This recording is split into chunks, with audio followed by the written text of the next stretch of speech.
Novel وحشت عشق بہت ہی ایموشنل اور رومانٹک ناول ہے۔ ناظرین اپنے کمنٹس اور لائک کا اظہار ضرور کیجیے تاکہ ہماری حوصلہ افزائی ہو سکے۔ ناظرین ہمارے چینل کو سبسکرائب کر کے بیل کے آئیکن کو پریس کر لیجیے تاکہ آنے والی ہر ویڈیو آپ تک شیئر ہو سکے۔ جی تو چلتے ہیں آج کی ایپیسوڈ نمبر 7 کی طرف۔ وہ انہیں صرف خود سے دور نہیں بلکہ شاید انہیں موت سے روشناس کروا رہی تھی۔ آذر نے جانا کہ محبوب جدا تو کیا پہ گزرتی ہے، ارد گرد بارش کی بوندیں بھگو کے عذرا کا مان رکھ لے۔ یہ مگر اس کی خام خیالی تھی کہ آذر اس کے آنسوں بارش میں دیکھ سکتے تھے۔ وہ دیکھ رہے تھے اور غور بھی کر رہے تھے۔ شاید بارش نے ہر منزل دھندلا کر دیا تھا مگر اب ٹھنڈ سے کانپ رہی تھی۔ اسے کانپتے دیکھ کے آذر ہوش کی دنیا میں لوٹے۔ گاڑی میں بیٹھو، انہوں نے نرمی سے کہا اور اس کے لیے ڈور کھولا۔ وہ سردی کی شدت سے کانپتے ہوئے اندر بیٹھ گئی۔ آذر نے گاڑی میں بیٹھتے ہوئے ہیٹر چلا دیا۔ انہیں نہیں سمجھ میں آ رہا تھا وہ کیسے ریئیکٹ کرے۔ شجرا خود سے دور جانے دے وہ بے کس محسوس کر رہے تھے۔ انہوں نے خود ہی شجرا کے رام کا احترام کیا کیونکہ ان کا دل بغاوت کر رہا تھا جس کی مقام پر کبھی سوچا بھی نہیں ہوگا۔ وہ اس کے سامنے کھڑی تھی مگر وہ کچھ بولنے کا حق نہیں دیا تھا۔ انہوں نے جھنجھلا کر گاڑی سٹارٹ کی۔ حائل تھی، بہت کہتی خاموش تھی۔ شجرا کو گاڑی میں ہی چھوڑ کر وہ ٹیلر کو شرٹ دے آئے اور اس کے خود ہی گھر پہنچا کر کہہ دیا۔ انہوں نے گاڑی واپس گھر کی جانب موڑ لی۔ شجرا سیدھے اپنے روم کی جانب جا چکی تھی اور اپنے روم میں چلی گئی۔ منگنی کی تقریب لان میں رکھی گئی تھی۔ پورے لان کو گلابی اور سفید پھولوں سے سجایا گیا تھا۔ ایک طرف بنا سٹیج خوبصورتی میں اپنی مثال آپ تھا۔ سٹیج پہ بھی گلابی اور سفید پھولوں کا استعمال کیا گیا۔ سٹیج کے بیچ میں شاہانہ طرز کے صوفے رکھے گئے۔ گیٹ سے لان تک آنے والی روش انتہائی خوبصورتی سے سجایا گیا تھا۔ سجاوٹ اپنی مثال آپ تھی۔ منگنی کی تقریب میں مہمان آنا شروع ہو گئے۔ دلاور صاحب، امین صاحب استقبال کے لیے گیٹ پہ کھڑے تھے۔ آذر بھی تیار ہو کے نیچے آ گیا۔ بلیک ٹیکسٹو مردانہ وجاہت کا مکمل شاہکار تھے۔ سلیقے سے بال سیٹ کیے ہوئے بڑی وی شیپ سرخ آنکھوں کے ساتھ نیچے موجود تھے۔ منال بھی تیار ہو کے اپنے روم میں موجود تھی۔ شہر کی مشہور بیوٹیشین سے اس کا میک اوور کروایا گیا۔ گلابی رنگ کے لہنگے میں چولی میں ملبوس وہ کوئی اسپرا لگ رہی تھی۔ ہلکا ہلکا میک اپ، نازک سی جوڑی، چار چاند لگا دیے۔ آئینے کے سامنے تیار ہو کر جب وہ کھڑی ہوئی تو ایک نظر سجی سنوری منال کو دیکھا جس کے چہرے پر کوسوں قزح کے رنگ بکھرے تھے۔ شجرا آذر کی لائی ہوئی پیچ کلر کی میکسی میں ملبوس اپنے لمبے بالوں کو گریل کیے کمرے میں پھیلا رکھے تھے۔ یہ ہلکا سا میک اپ بھی مجبور کر دیتا تھا مگر آنکھیں روئی روئی سی تھی اور منال کی طرف بڑی آئینے میں نظر آتے اس کے عکس کو دیکھ کے اس کے چہرے پہ مسکان ابھری۔ پیاری، بہت پیاری لگ رہی ہیں آپ، شجرا نے مسکراتے ہوئے اس کی طرف تعریف کی۔ منال نے ایک آسودہ سی نظر شجرا پہ ڈالی۔ تم بھی بہت پیاری لگ رہی ہو۔ اس نے اپنی چھوٹی بہن کو دیکھا جو آج کسی اور روپ میں ہی اس کے سامنے تھی۔ آپ خوش ہو نا؟ آپ بھی؟ شجرا نے جھجکتے ہوئے پوچھا۔ بہت خوش ہوں، منال نے آئینے کے سامنے کھڑے ہوتے ہوئے کہا اور اس کے سامنے آ کھڑی ہوئی۔ پتہ ہے شجرا، میں نے کبھی سوچا نہیں تھا کہ مجھے آذر اتنی آسانی سے مل جائیں گے، منال نے کھوئے ہوئے لہجے میں شجرا سے کہا اور اس بار سن کے شجرا کے دل میں ایک ہوک سی اٹھی اور یہ آسانی کوئی؟ شجرا اسے پوچھتا کہ اس نے اپنے دل کو کیسے پتھر کیا تھا اور وہ کیسے رستے سے ہٹی تھی۔ اس کے لیے تو کچھ آسان بھی نہیں تھا اور اپنی جان ماری بھی شجرا کا دل سنسنا اٹھا، لب ہلنے لگے۔ انکاری تھے، میری آپی ہیں ہی اتنی اچھی، پھر کیسے کوئی انکار کر سکتا ہے؟ شجرا اس کا دوپٹہ درست کرتے ہوئے کہا۔ ہاتھوں کی لرزش واضح تھی مگر مجھے کبھی کبھی لگتا ہے آذر کے دل میں میرے لیے کوئی جگہ نہیں۔ منال نے اپنی آنکھوں میں نمی چھپاتے ہوئے شجرا کا دل کانپا تھا۔ اس نے منال کی طرف دیکھا جس کے چہرے پر چھائی آزردگی بہت کچھ کہہ رہی تھی۔ اس نے آنکھیں جھپکا کے منال کو دیکھا اور ایک پل کے لیے وہ اجنبی تھی۔ زندگی اسے بے رحم معلوم ہوئی، وہ اپنی ہی نظروں میں چور ہوئی تھی۔ ایسی بات تو نہیں آپی؟ شجرا آپ کے پاس سے ہٹ کر ڈریسنگ ٹیبل پہ بکھرا سامان سمیٹنے لگی جو شاید بکھرا ہوا نہیں تھا۔ آذر کم گو ہیں، تھوڑے سنجیدہ ہیں، اس لیے آپ کا لگا۔ شجرا نے آنکھوں میں آئی نمی چھپا کے اپنے اندر انڈیلی اور ایک لمحے کے لیے اسے اپنی قربانی رائگاں جاتی محسوس ہوئی۔ کیا محبت اپنا روپ بدل رہی تھی؟ اس نے تو آذر کا بھی محبت بڑا روپ دیکھا اور اب نفرت بڑا روپ بھی، شاید اس کے لیے سمجھا مگر وقت اپنی چال بدل رہا تھا اور اپنے دل کانوں تک دھڑکتا محسوس ہوا۔ منال آپی نیچے بلا رہے ہیں سب، سویرا نے کمرے میں داخل ہوتے ہوئے کہا۔ دونوں یکدم چپ ہو گئی تھی۔ چلیں آپی، شجرا نے خود کو سنبھالتے ہوئے منال سے کہا۔ شجرا اور سویرا منال کو نیچے لے آئی تو لان مہمانوں سے بھرا ہوا تھا، ہر طرف رنگ و بو کا سیلاب امڈ آیا تھا، چہرہ خوشی سے کھلا سوائے دو نفوس کے جو شاید اپنی محبت کا ماتم منا رہے تھے۔ منال کو لا کے آذر کے برابر میں بٹھا دیا گیا، آذر کے چہرے پر بیزارگی اور ڈھکی چھپی نہیں تھی۔ آذر ایک نظر شجرا کے سجے سمرے روپ کو دیکھا اور اس کا لایا ہوا جوڑا زیب تن کیا تھا۔ وہ جانتے تھے کہ شجرا اسے ضرور پہنے گی، انہیں شجرا اپنے دل کے بہت قریب محسوس ہوئی۔ تائی امی نے آگے بڑھ کر آذر کے ہاتھوں میں مہندی کی منگنی کی انگوٹھی تھمائی، آذر نے بے دلی سے منال کے ہاتھوں میں پہنا دی، برستے پھولوں سے منگنی کی رسم ادا ہوئی۔ شجرا پھولوں کا تھال گھر کے اندر آئی تو اس کا سامنا برہان سے ہوا، جو شاید اسی وقت باہر سے آ رہا تھا۔ کیسی ہو؟ برہان نے رک کر اس کے سجے سنورے سرتاپے کا جائزہ لیا۔ ٹھیک ہوں، آپ کیسے ہیں؟ شجرا نے چہرے سے آئی لٹوں کو پیچھے کیا کرتے ہوئے پوچھا۔ بہت پیاری لگ رہی ہو، برہان نے جواب دینے کے بجائے اس کی تعریف کی۔ شجرا نے ٹھٹک کے اسے دیکھا مگر اخلاقیات نبھاتے ہوئے اس کا شکریہ ادا کیا اور جانے لگی۔ بات تو سنو، برہان نے اس کی راہ میں حائل ہوتے ہوئے کہا۔ جی؟ شجرا نے اس کی طرف دیکھا۔ برہان کچھ بولتا تو اس سے پہلے ہی آذر کی آواز اس کے کانوں میں پڑی۔ شجرا، کیا کر رہی ہو یہاں؟ آذر نے قریب آتے کاٹدار نگاہوں سے شجرا کی طرف دیکھتے ہوئے کہا۔ وہ میں یہ پھول؟ شجرا نے گھبرا کے آذر کی طرف دیکھا جو سنجیدہ چہرہ لیے اسے جو دیکھ رہے تھے۔ جاؤ رکھو، آذر نے اسے کہا، فوراً وہاں سے چلی گئی۔ آذر نے برہان جو دیکھا جو چہرے پہ مسکراہٹ لیے انہیں ہی دیکھ رہے تھے۔ کیا سمجھوں میں اس سب سے؟ برہان نے آذر کی طرف دیکھتے ہوئے طنزیہ لہجے میں کہا۔ دور رہو شجرا سے، آذر نے انگلی اٹھا کر اسے وارن کیا۔ کیوں دور رہوں؟ برہان نے کاٹدار لہجے میں کہا۔ ایک پل کو آذر چپ ہوئے تھے۔ شاید تم بھول رہے ہو تمہاری منگنی ہو چکی ہے۔ تھوڑی دیر پہلے برہان نے جیسے ہی اسے یاد دہانی کروائی، آذر نے تنفر سے اسے دیکھا تو ان کا لفظ یک لفظی جواب سن کے برہان کے ماتھے پر بل پڑ گئے۔ تو یہ اب شجرا اسے تم دور رہو۔ برہان نے قریب آ کر اس کے کالر سے نادیدہ گرد جھاڑی اور آذر کی مٹھیاں تیش سے پینچ گئی تھی۔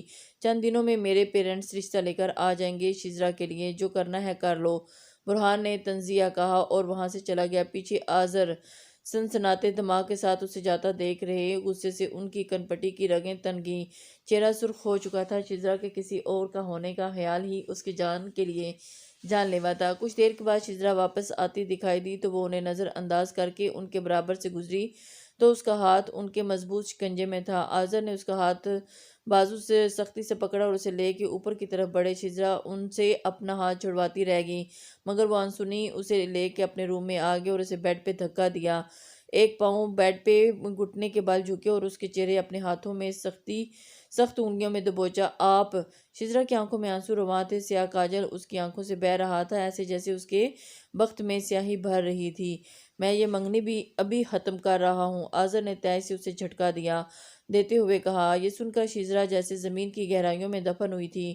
وہ اسے وہیں چھوڑ کے غصے سے باہر کی طرف بڑھے۔ شجرا جیسے خوش کی دنیا میں واپس لوٹی اور لپٹ کے ان کے پیچھے گئی۔ آپ ایسا نہیں کچھ کریں گے؟ اس نے کمرے سے باہر جاتے آذر کا بازو سختی سے پکڑا۔ آذر نے ایک قہردار نظر اس پہ ڈالی جو رو رہی تھی، بے تحاشا رو رہی تھی۔ اس سے ہاتھ چھڑا کے باہر جانے لگے۔ آذر، آپ کو خدا کا واسطہ ایسا نہیں کریں۔ وہ ان کا مضبوطی سے ہاتھ تھامے فرش پہ بیٹھی چلی گئی اور آذر کے بڑھتے قدم رکے تھے کہ انہوں نے حیرت سے اپنے قدموں میں بیٹھی سر جھکائے تحاشا روتی ہوئی اس لڑکی کی طرف دیکھا جس میں ان کی جان بستی تھی۔ آج وہ ان کے سامنے کیسے ٹوٹ کے ریزہ ریزہ ہو گئی تھی۔ وہ سرد سی نگاہوں سے اسے دیکھتے رہے، پھر خود بھی ان کے سامنے فرش پہ گھٹنوں کے بل بیٹھ گئے۔ تم کیا سمجھتی ہو بار بار اپنے آنسوؤں سے یا ضد کر کے اپنی بات منوا لو گی؟ یا انہوں نے اپنے چہرہ اوپر کرتے ہوئے اس کی آنسو اپنی پوروں پہ چنتے ہوئے کہا۔ وہ امید سے ان کی طرف دیکھ رہی تھی۔ پلیز ایسا نہیں کریں، میری آپی کو بہت دکھ ہوگا۔ وہ بولتے بولتے پھر رو پڑی اور اس کی ہچکیاں بند گئی۔ آذر چہرے پہ سر تاثرات لیے اسے دیکھ رہے تھے۔ جو دکھ مجھے ہو رہا ہے اس بارے میں سوچا تم نے کبھی؟ شجرا نے ان کی آنکھوں میں نمی پھیلتی دیکھی۔ وہ بے اختیار نظریں چرانے پہ مجبور ہوئی۔ میری بات کا جواب دو، میرے دکھ کا اندازہ ہے تمہیں؟ انہوں نے اپنے لہجے کے ہموار کرتے ہوئے شجرا سر جھکائے خاموشی سے فرش کو تک رہی تھی۔ آذر نے اسے افسوس سے دیکھا اور ایک جھٹکے سے وہاں سے کھڑے ہوئے انہیں غصے میں کھڑا ہوتا دیکھ کے شجرا ان کے سامنے آ کھڑی ہوئی۔ آذر، پلیز میری بہن کے ساتھ ایسا نہیں کریں، وہ مر جائے گی۔ جو آپ بولیں گے میں وہ کروں گی، میں وعدہ کر رہی ہوں۔ شجرا نے ان کی یک بستہ ہاتھ اپنے ہاتھوں میں لیتے ہوئے کہا۔ چہرے کے سرد تاثرات کے ساتھ ان کے ہاتھ میں بھی سرد تھے۔ شجرا کو یہ سردی اپنی رگ رگ میں دوڑتی محسوس ہوئی۔ آذر نے ایک نظر اس کے روئے روئے سے چہرے پر ڈالی جو رونے کی شدت سے سرخ ہو رہا تھا یا پھر اپنے دل کو ٹٹولا، وہ کیوں اس قدر کھٹور ہو رہے تھے، اور اس کی یہ حالت دیکھ کے اس کے دل نے انہیں ملامت کیا۔ وہ ہر بار اس کے سامنے ہار جاتے ہیں اور وہ اپنی تمام باتیں ان سے منوا لیتی تھی۔ اس بار بھی وہ منوا چکی تھی۔ تھک ہار کے جا کے صوفے پہ بیٹھ کے وہ اپنا اشتعال دبانے کی کوشش کرنے لگے۔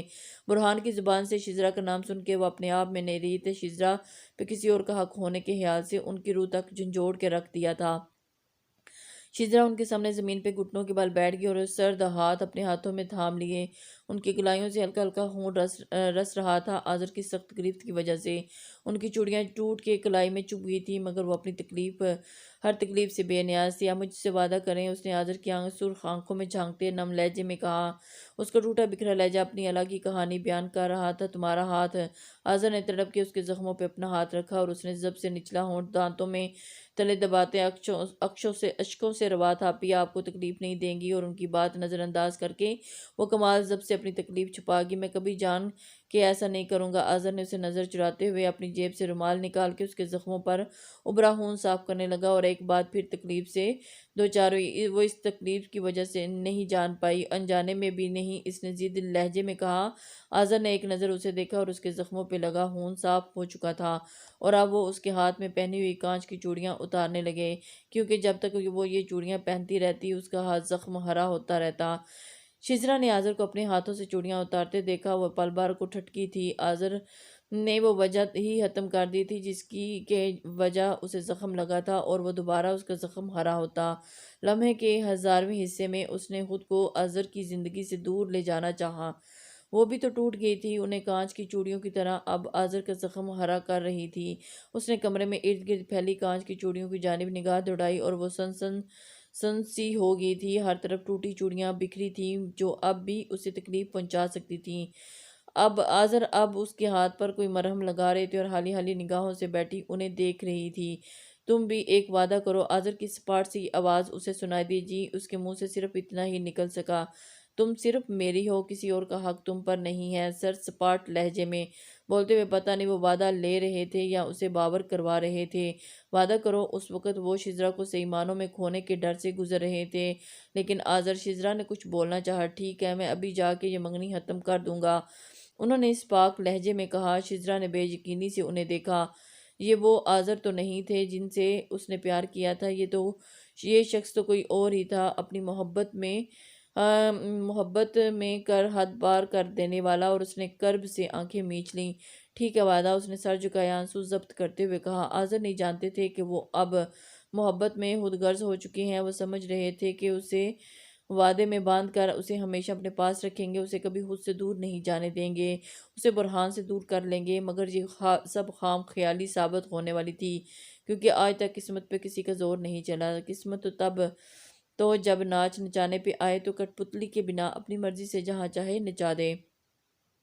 ابھی آذر قسمت کی ستم ظریفی سے بے خبر تھے۔ اپنا حلیہ درست کر کے نیچے آؤ، آذر نے اس کے گال پہ بہتے ہوئے آنسو دیکھ کر نرمی سے کہا، اور اٹھ کر چلے گئے۔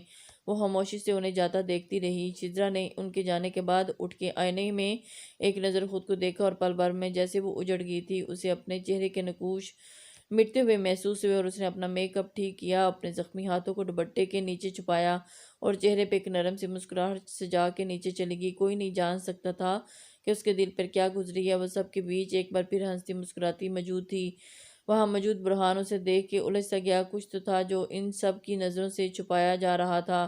آذر جس طرح سے گھسیٹ کے لے کے گیا تھا، وہ برہان کی نگاہوں سے چھپا نہ رہ سکا، مگر وہ خاموش تھا۔ اسی اثنا میں اس کی نظر شجرا کے دوپٹے میں جھلکتے اس کے ہاتھ پر پڑی۔ وہ پلکیں جھپکنا بھول گیا، اور اس کا دل جیسے کسی نے مٹھی میں لے لیا۔ شجرا کے ہاتھوں پہ جا بجا زخموں کے نشان تھے۔ وہ تیزی سے شجرا کی طرف بڑھا۔ شجرا ایک کونے میں خاموش بیٹھی تھی، اور اس کے سامنے جا کے بیٹھ گیا۔ اسے دیکھ کے شجرا ایک دم گھبرا کے کھڑی ہو گئی۔ شجرا، میری بات سنو، برہان نے نرمی سے کہا، مگر شجرا کے ماتھے پہ چمکتے ٹھنڈے پسینے کے قطرے اس کی نگاہوں سے چھپے نہ رہ سکے، مگر شجرا وہاں رکنا نہیں چاہتی تھی۔ شجرا، بس 2 منٹ کے لیے بیٹھو، اس نے برہان نے سختی سے کہا۔ وہ نہ چاہتے ہوئے بھی بیٹھ گئی۔ شجرا کو اندازہ ہو گیا تھا کہ آذر کا یہ رویہ برہان کے ساتھ بات کرنے کے سے تھا، اور اب تو برہان نے اسے محفل میں مخاطب کیا تھا۔ وہ نہیں جانتی تھی کہ آذر کب آپے سے باہر ہو جائے، مگر اس وقت آذر اسے کہیں نظر نہ آئے، جیسے وہ زبردستی بیٹھ گئی۔ یہ کیا ہوا کہ تمہارے ہاتھوں پہ؟ برہان نے کسی لگی لپٹی کے بغیر اس کے ہاتھوں کی طرف اشارہ کر کے پوچھا، کچھ نہیں۔ وہ اس اچانک ابتار سے گھبرا گئی۔ یہ آذر نے کیا دوسرا سوال پہلے سے بھی زیادہ غیر متوقع تھا۔ وہ اب صحیح معنوں میں ڈری تھی۔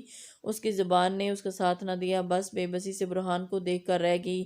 میں کچھ پوچھ رہا ہوں، شجرا اس بار قدرے سختی سے کہا۔ آذر بھی اس رویے سے ٹھیک طور پر سنبھلی نہ تھی کہ اب برہان میں کر گئی تھی۔ شجرا اس کی طرف